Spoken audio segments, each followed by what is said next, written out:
The Rainy Day, a poem by Henry Wadsworth Longfellow. The day is cold and dark and dreary. It rains and the wind is never weary.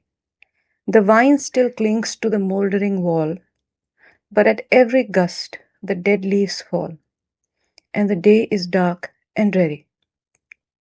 My life is cold and dark and dreary. It rains and the wind is never weary.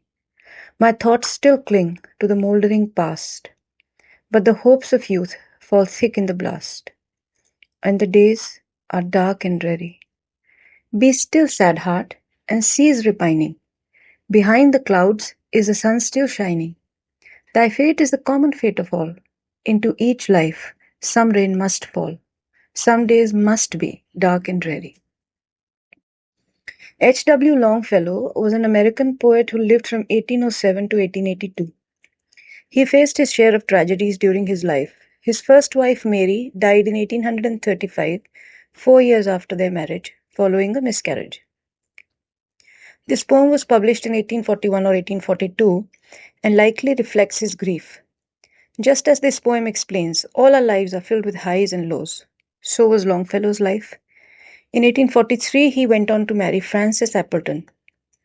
His marriage to Frances was filled with happiness. They had 6 children. Frances was very supportive of his work. However, around 18 years after marriage, in 1861, she suffered a terrible accident.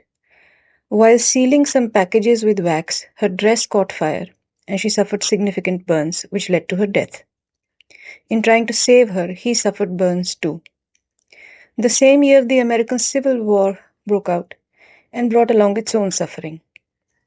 The next year, Longfellow's son Charles suffered injuries in the American Civil War. Every human being faces some struggles. I admire how Longfellow, instead of reacting with bitterness, responded by writing a poem with a philosophical and ultimately a positive tone.